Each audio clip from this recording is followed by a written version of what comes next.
Hello, everybody. I'm Brian Levine, and welcome to the Gould Standard. Today, we have the privilege of speaking to one of the truly universal musical artists of our time.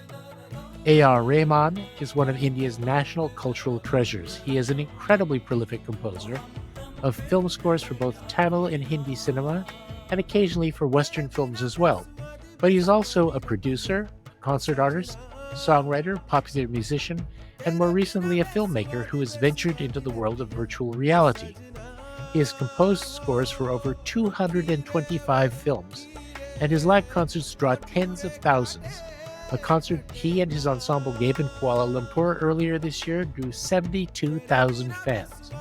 He's the winner of just about every award imaginable, from Oscars and Grammys to the National Film Award, Filmfare Award, a BAFTA, and a Golden Globe. He is also a deeply spiritual man and artist who has presented a vision of peace and harmony through his hugely successful concerts of Sufi music.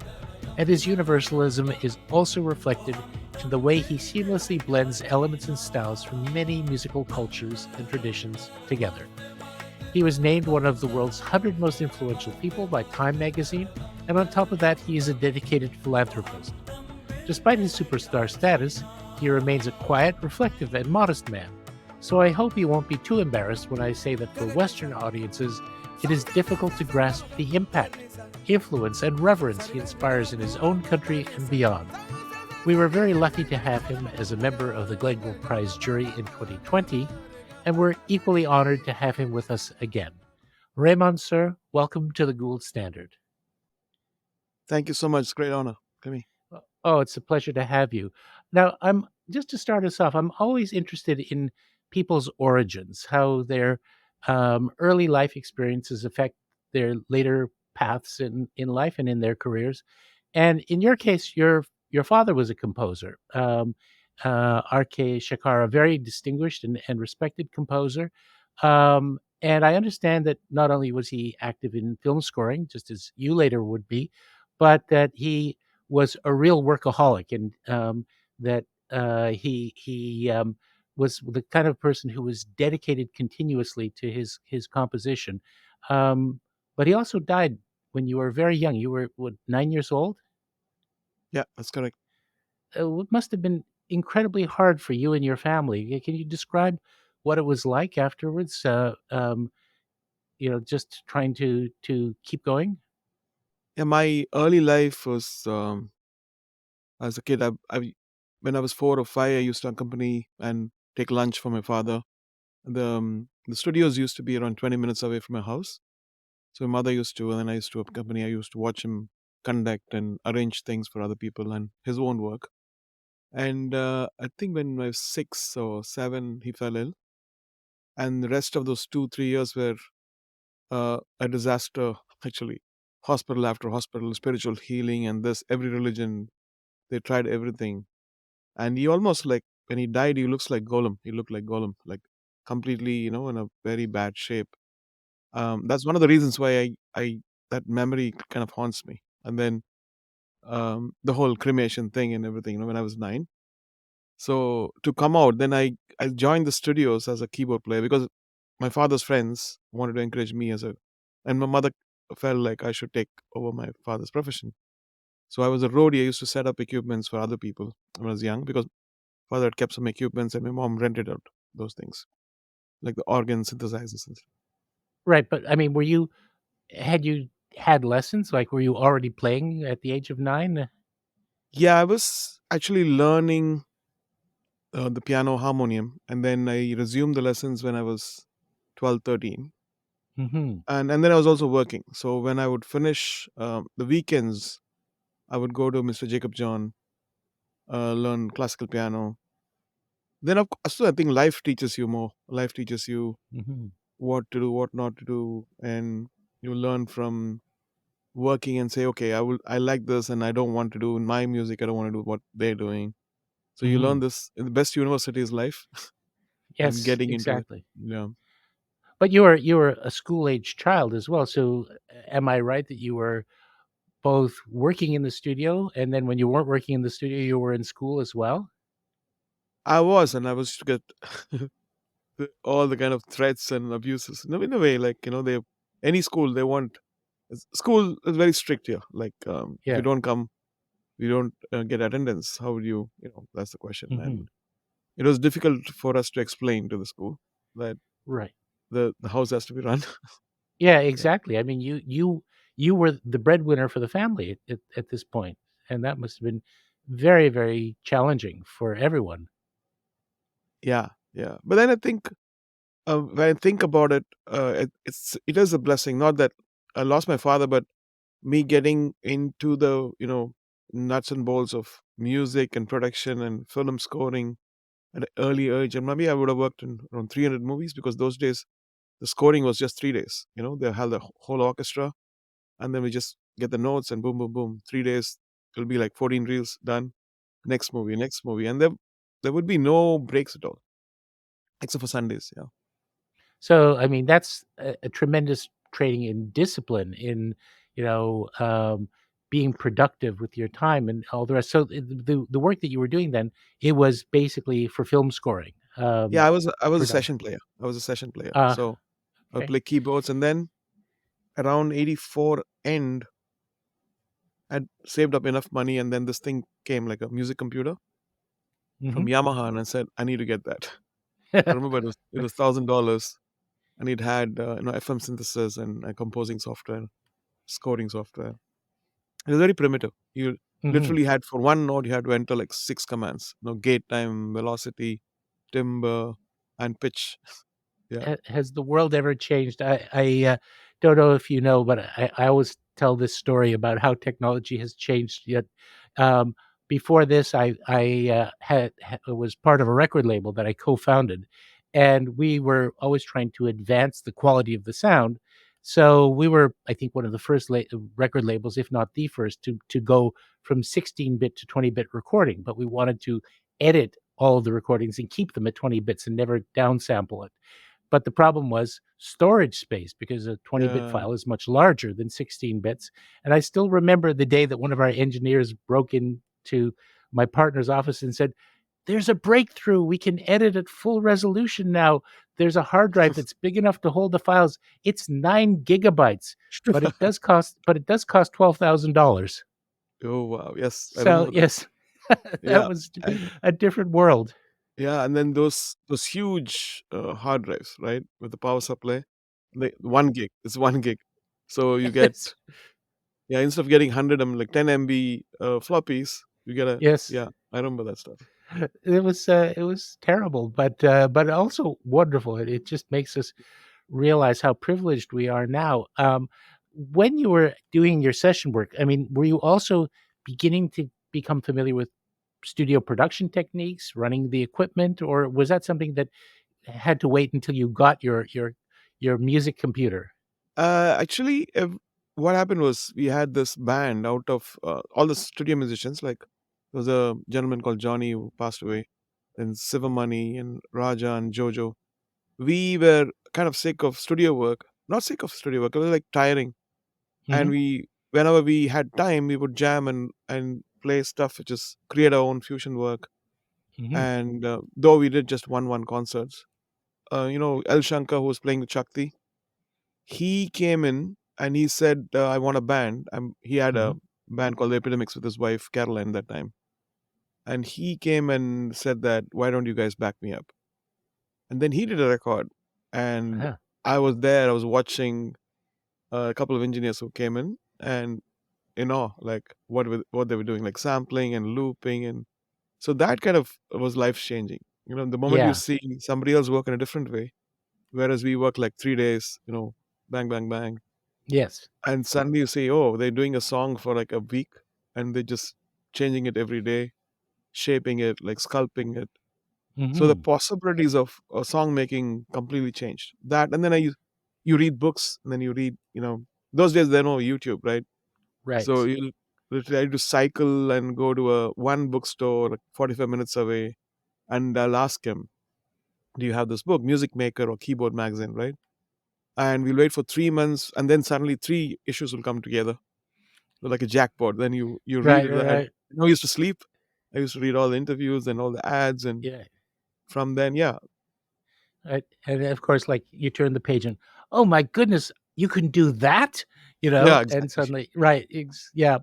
But interestingly, at around the same stage in your life, you went through a bit of a spiritual transformation as well when you embraced Sufism, and that must have been, quite a dramatic moment in your life and for your family too. What led to that? And because it seems to me from listening to your music and admiring your music that it's something that has been a very powerful influence on your musical path as well. Yeah, I think it was a very natural kind of a thing which happened. So my father, who was going through various spiritual treatments, we were hoping that something would save him. Towards the end of it, we went to a spiritual Sufi healer also, and he kind of predicted what's going to happen. My father was in pain, so he was not interested. He didn't have any faith in anything. So my mother, he treated my mother like a daughter, and he said, "You are so blessed." And she could see many spiritual things in that place, the spiritual healing place. And he said, "You're going to come back after 10 years." And by then, my father passed away. And then we never knew. We forgot about the whole thing. 10 years later, I was getting this equipment from Singapore, and I had a problem with the customs, and it got confiscated, kind of thing. How did you bring it? We're not going to give it. It was like whole Indian customs were very strict that time. It used to be 300% duty. If you buy $1,000, it's actually $3,000. Yeah, it's literally. And we were prepared to give that, and they wouldn't give it. And for some reason, so that's when I think one of his patients, like one of his students, saw me and said, and he went and told him. Then his kind of student worked in the customs or something, so they helped clear it. And then we were very grateful. We went back to him. Is when he kind of everything kind of collided, and then I started my studio. And he blessed it and named it Panchatan. Panchatan is like five holy people of the faith, so connected to Sufism. So there was no, like, nobody told us, "Oh, you have to come to this faith," and nothing. I was just more peaceful. I felt like something special, like things were working out. The jingles which were rejected, after prayers would get accepted. All that stuff, all that stuff happened, and then I felt like right now I felt like so liberated having my own studio, sitting in a place, and there was a kind of empowerment, like as though I got my own kingdom, even though it was like a small room like this. And slowly, I told my mother, we have to choose. We have to choose which side, And she said, "Of course, we're going to choose." And then we moved from our old house to the new house, which I have studio now. And so that's a very organic thing. And then things kind of opened up. We were more going to the Sufi shrines and studied. I was getting more interested in the more Gnostic, mystic kind of teachings. And I was fascinated. I would like buy all the books and what is this stuff? And it was so fascinating to see because it's also an alien culture to Indian culture, right? It's pretty alien to Indian culture. We have, the yoga, we have beautiful things, but something fascinated for me in that. And it's like you knock at a door and then you get an answer, and then you go towards the door, right? So, and strangely, even though there are different ideologies in the same thing, there's a singular thing, like you are um, equal to everyone.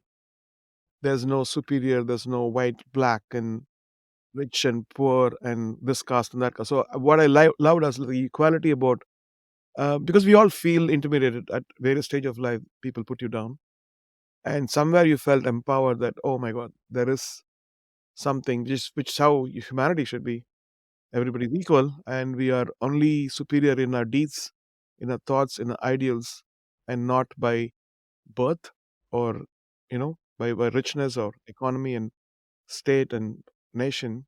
So that fascinated me, and actually, that's one thought which made me become fearless about trying new things, fearless about charity, fearless about saying yes, we'll do it. Let's see what happens. Right. You know. Well, that's fascinating. I mean, it sounds as though it was, a completely natural progression for you in your life and in your family's life because it was your whole family that made the change.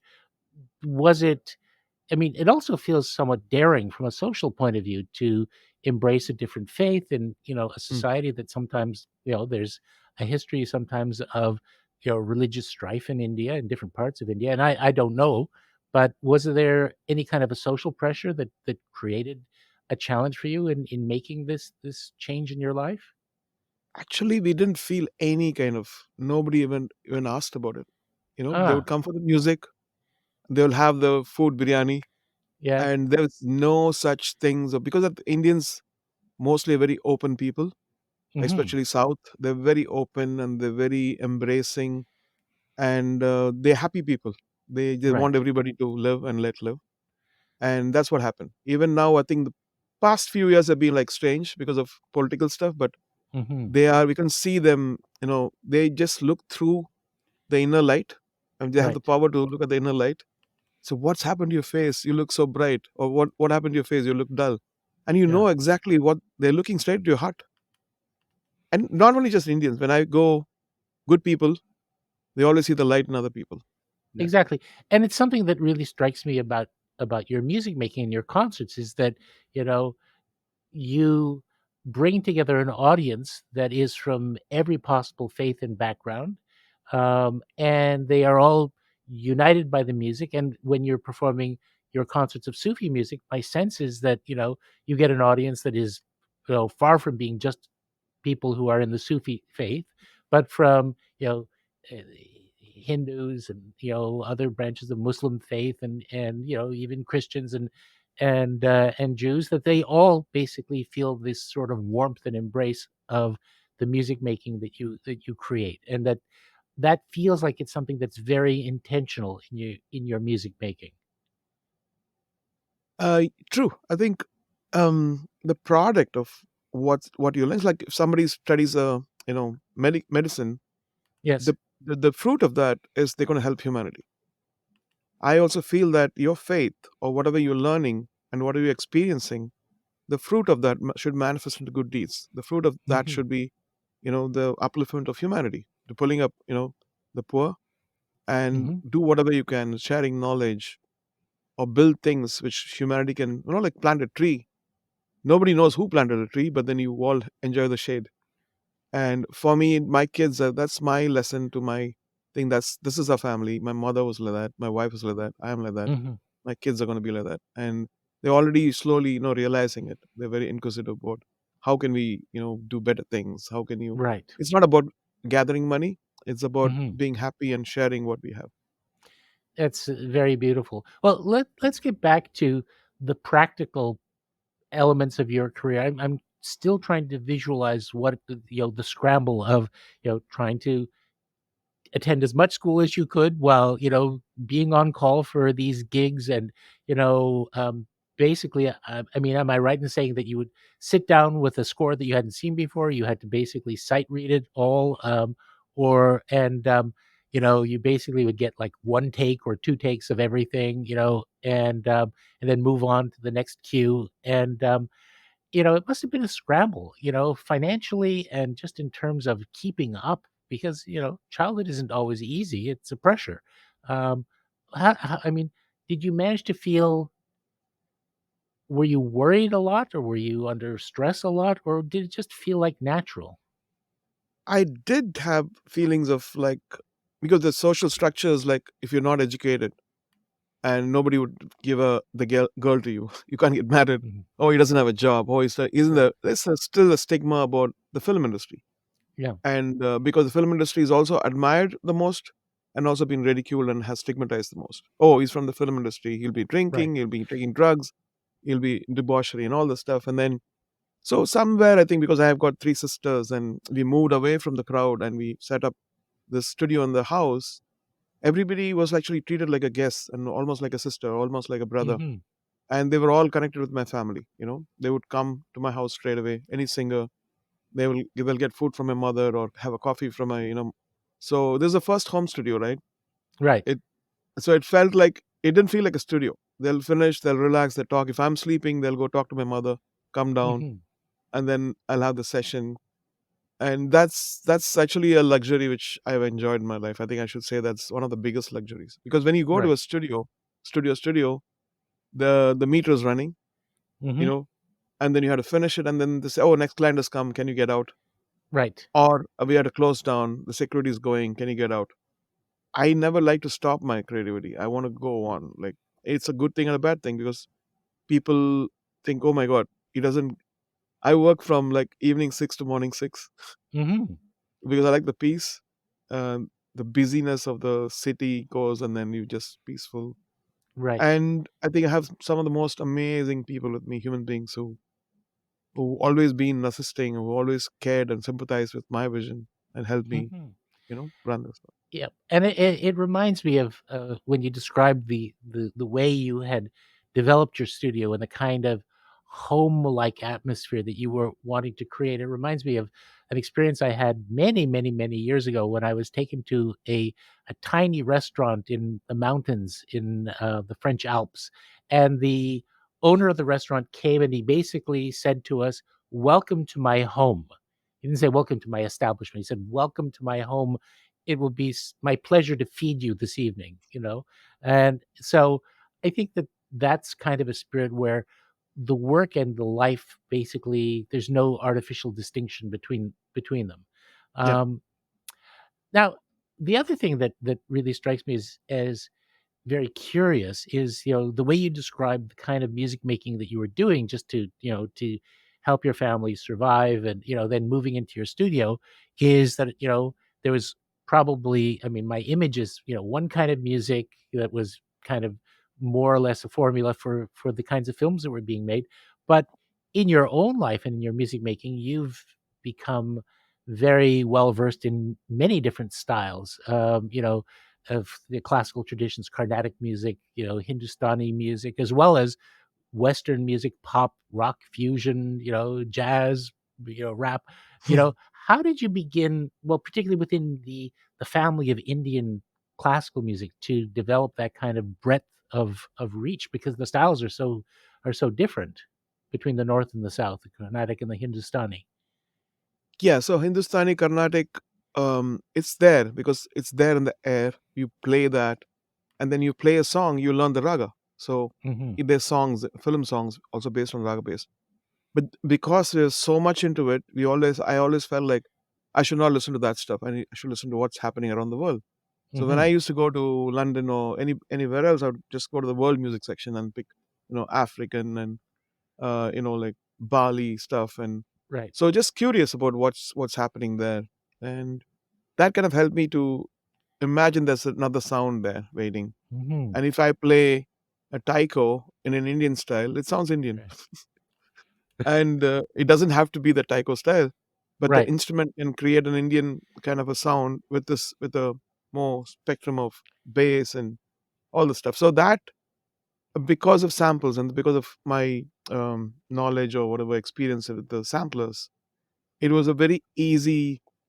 I wouldn't even think twice to use a taiko in a classical song, Right, right, right. Indian.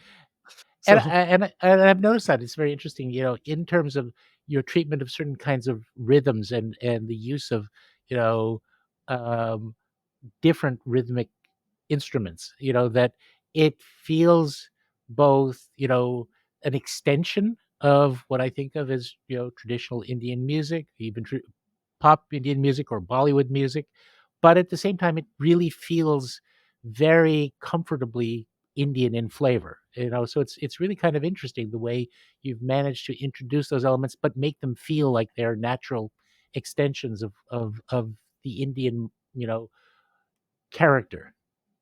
yeah, I think what I figured out is people here are in a way naive and yet open. They don't kind of box you. Oh, this guy is South Indian or North Indian.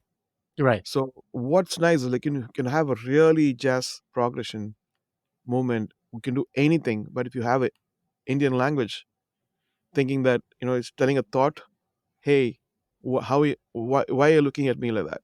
Simple. That becomes an Indian song because Right. the lyric and the tune drives it, and they care about the backing, and you see that even in the 60s and 50s, Mhm. people like R.D. Burman, they also got influenced like MSV. They had jazz players from Goa, and they had done stuff like that to their capability with Right. live instruments. So I said, why not? Why not upgrade that to today's stuff? And Mhm. so you can have an amazing chord progression. Nobody's going to question you. Where did they learn that in this movie? As Right. long as the lyric is driving that. So that's a trick which I I felt like I can get away with any even African music, but if Hmm. it's got an Indian lyric and if it's Right. catchy, I can just change the framework and that'll take us to a different kind of a zone. Yeah. Yeah.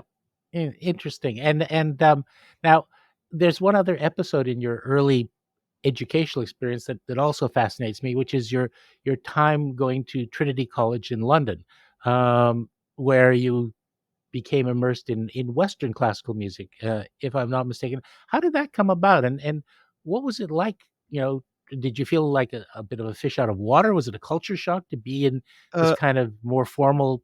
so Trinity College of Music was kind of there's a place called Museum Musical, and it's one of the oldest shops which sells piano. And the examiners used to come from London. So Mhm. we learned from master teachers from Chennai, and then the examination used to be at Museum Musical. So the certificates used to come from Trinity College. It's not that I went to London. Mhm. So it was education was in Chennai. And later they called me and gave me something like a thing. Yeah. Oh, okay. But then you were basically doing the Bach and the Beethoven and that Yeah. sort of thing as well? So, that kind of explains why they sometimes call you the Mozart of Madras, which is, you Um, I it's a very offensive title because Mozart fans was going to be, hey, why Mozart to this guy? I always say, please don't call me that. Let Okay, I me won't. I handle. won't. Now, there was another break in your early career because in 1987 you basically stepped away from film writing or from film music and became very focused on jingle writing, on the advertising aspect of music, um, which I take it was really a big sector and flourishing at the time. Why did you make that change? Was it something that you consciously did? Were you trying to make a break or? So what happened was, I got all this equipment, like the sampler, the micro composer, vocoder, and all the stuff, and I finally cleared it from the customs. And I'd left my permanent job from a composer to come out. And my mom was like, "Why did you leave that job? It paid you." I said, "No, I need to be free. I need to have time. I can't work like a slave continuously." And so one day, one of my young two music composers called me and said, "Oh, we love all the stuff you have," and they were pay me like 4 times more. So I said, "No, I don't have to work that much. I just work for 3 days and I have 4 days off." So, and then this 4 days was taken away. Then I was getting into jingles when people came to, "Oh, you have time? Can you do a jingle?" Scratches. So these scratches are actually the building blocks for my what I'm doing now. And here I met very young crowd away from the film older crowd, which is very mature and they were catering to the masses. I met a whole international kind of a crowd where younger people they would get me tapes from Latin America and Spain and France and all these commercials, and I said, "Oh my god, this is fantastic." And you told me about all the styles I'm doing. The basic foundation was from jingles because they would give me a jingle which is Latin oriented or bossa nova or a rap or classical. Now to have to replicate it. When you replicate it, you kind of study, analyze what's happening, what are the instrumentation, and it's just 20 seconds, and you kind of figure out, oh, this is it. If you have these instruments, you can get the style. So when I was doing the first movie, it was 20 seconds into whatever, add up to 4 minutes, 5 minutes. So my concentration on each section was, articulate about. And then you realize, okay, you don't have to be like that. You can just autopilot and free run some of the stuff and Right. change them. And Yeah, one thing about jingles is you don't have a lot of time, so you have to make your musical yeah, point very quickly. And I catchy. assume that yeah, to be catchy. So it basically gives you the concept of getting a hook, Yeah, and the sort of the negative version of that is the earworm, the thing that you can't get out of your head. yeah, But of course, in advertising, that really works because if people are going down the street, whistling the tune for, this chewing gum or that, motor oil for the car, that means that you've basically succeeded in your work. And that presumably is very helpful when you're trying to do hit songs for just as a absolutely. songwriter. Yeah. I mean, that's the basics. That's the whole foundation of what happened in the 90s. So Mhm. because of that, my focus was with every lyric, give me the hook, give me the hook. And then after a while, you felt like enough of hooks. Let's go deeper into, let's go into Right. harmony change and let's go deeper. And my, I think, work from 2000, I think you'd see that I was trying to break away from it. Hmm. And I was ready to sacrifice the success rate of that because I said, Hmm. I've done that. I know that I can do it. I can come back to it. But I want to see like things like Zubeda or Lagan and all those stuff where like, can I go deeper into music? Can I go, Right. can I write an orchestral piece, which is, then I worked on, Lord of the Rings musical on stage, which Hmm. even more, it's very dark. It's a very dark musical. Yes. And with working with Matthew Watches and, that actually was the most darkest thing I've ever done. Right, and I want to get to that because it's something that well, I will get to that because it's a very interesting episode in your career. But staying sort of more or less in sequence, the next sort of big turning point I think is the film Roja, Yeah. and that's 1992. Was that your first complete film score? Yeah. I think when Roja came in, like, I know I've said this 1,000 times. Um, Suddenly there was a knock from India's biggest director, Mani Ratnam, and the whole country used to adore him. And everybody would throw anything to go and work with him. Yes. And so he comes in, and I didn't know that it was one of my client's brother, cousin brother. And she said, I was like, what? You never told me this. And so I was going for one of the parties where we won some prize, and then there was a party, and he was there. And I invited him, like, said, can you come to my studio, listen to my stuff? And he was like, yeah, smile. And six Yes. months later, I was in my studio. And then I played him all the stuff I did other than movies and other than commercials, my experimental stuff. And Hmm. he was quietly listening to everything. He came back, and then rest was history, right? So, Right, exactly.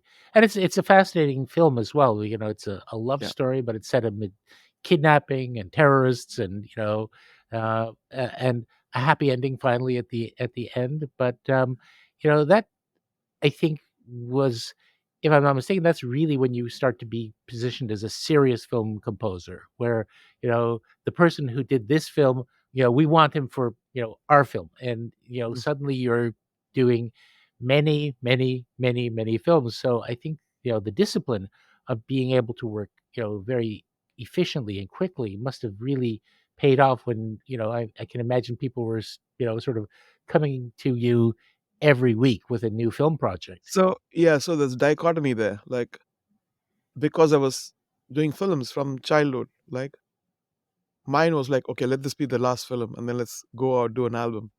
Let Yes. me cut off from the film industry, which should make you a slave and make you like a machine rather than an artist. Mhm. So my thing was, how can I stretch this so that people don't Mhm. come to me? How can I delay this stuff? How can I reject things so that I can say no? I just the most toughest thing for Indians is to say no. Right, And because we don't want to offend people and we feel like, oh, that's come, it's given by God, and why should we reject it? right. And I think I managed it well in that whole decade, but then I kind of gave up my diplomacy and I said, okay, come, let me do it. And Right. that's a good or bad thing, I don't know. But a lot of people wanted to work to me. I'm like kind of fulfilling my word. I'll do it later. I'll do it later. Yeah. I kind of did this in the past 2 years. Did all the tick mark, and now I can go back to being like, no, I just want to do a few movies and do it Right, amazingly exactly. well and do my private thing. Yeah. And it must be, I mean, when you're in demand that way and people are coming to you, it I guess there's a question of like, do I only want to do films where, like if I've seen the film and I don't like it, I don't want to write the music for it. Did you ever find yourself in that situation? Like, I don't think this is a very good film, or I don't like the story, or I don't like the message. Uh, I was not that. I didn't know how to pick music actually. I, Uh-huh. I, for me, it's an experience with the director. Whether it's Hmm. going the right way or wrong way, I would say add me in it and see what happens, and Right. what can I do for the film. People are looking forward to that name. What is AR going to do? What is AR going to do? So that Yeah. kind of that kind of made me responsible. I never used to think that, oh, this is a big movie, I should do well. This is a small movie, it might not run, so let me mess it up. It was never that. It's my name is there, Right. and I have to. There's a faith which people have. I have to keep that faith. I'd work my yeah. Right. So the calling of professionalism, to Yeah. basically maintain a standard that. So one of the things that also I think must be very interesting is, the sort of I'm sure that you were exposed to both, lots and lots of Indian films, but some Western films as well. And the approach to film scoring, I think, is, in many ways different. I mean, in Indian films, songs have a very central role. There are lots and lots of Western films in which there is no song at all, right? That's not just an expectation. It's all, I guess, what you'd call background music. You know, did you feel the sort of the influence of that, you know both the Indian approach and the non-Indian approach in the work you were doing, from seeing films from other parts of the world? Yeah, definitely. I know that um, here you can. I was trying to gauge myself, like where do I stand, and actually going to London, working with Andrew Lloyd Webber, hanging out in London, going to all those museums and going get my own, food and walking on the streets actually made me realize where I should go Mhm. because they have sense of adulation, which is unprecedented in India at that time. Like 10 years of oh my god, whatever he touches is great, and this and this and that, and then the other there were like two people. The other people like, oh, it's all BS. He's not going to last. He's going to be finished in 3 years. He's going to finish in Right. 2 months. He's going to finish, and that parallelly was happening. But then I was thinking, like, where do I stand? I was pretty clear because Hmm. where I should be going, and then in 2000, actually, those trips to London and the world, September 11th happened, and what is my karma? Why am I created? What is the objective of my being? All those Right. things, like self analysis, came in, and then I realized, okay, I have a job to do, and through music, through people, good people around in India and the world, what can we do? Then I Hmm. started my foundation. Then I started my conservatory where we're educating and kids with Western classical music, underprivileged kids, and then Right. foundation, some amazing talent. And I want to talk about the KM Academy because it really is an amazing project and a hugely important example that I think needs to be emulated in other parts of the world. But just going back again, along around the time that your film music career is exploding and you're becoming this enormously popular, enormously sought after, you're also now creating albums, and there are important albums, albums from the films, but also, like very, I would think, something that really is an honor to do, like the, Vande Mataram, in 1997 for the 50th anniversary of independence in India. That must have felt like a real responsibility, especially because, it was connected with, you know, a non-Indian record company, which meant that it was going to travel to the world. Can you tell me a little Yeah. bit about that project? So what happened was one of the producers who used me for commercials, Bharat Bala, and Hmm. so we met. Actually, we lost touch after I became a composer. I was like so swamped with work, I could never meet him. So I think '96 I met him and his wife in Bombay, and so he was saying, in my mind I was like, I should do something other than movies. I should not just depend on this, and because it'll be a good expression and it's also makes the possibilities of music. So he said, why don't we do something for the 50th year of independence, India? And I said, yeah, let's try something. And then we got Mehboob, the lyricist, and then I'd done an album on Rangila and Bombay with him. So we was jamming, and then the whole concept of what Bharat Bala gave, like for India, Vande Mataram, came in, and I said, this is my album. So the stuff which I'm going to put is my sensibilities, what I believe in. So there's Matuje Salam, the big song. Then there is the revival of the old Vande Mataram song. Then there is Gurus of Peace, because India and Pakistan both at 50th anniversary, right? So he said, why don't you work with Nusrat? Because he knows that I was a big fan of Nusrat Fateh Ali Khan. It was the world music icon. And the other side had Only You, which is a very Sufi kind of a song, which talks about annihilation, fana. and how worshipping is not for something to gain something, but just for the sake of, you know, the purity of worship. And there was also Nafs Maghrur Hai, which was a song about um, the bad will or said desire, how you just go against it to open the veils of, purity in your heart. So that's another one. Yeah, so that whole album was very strange. Many things coming together. It's like destiny wanted us to do. We came together with Sony, who just signed me for the first time they came in.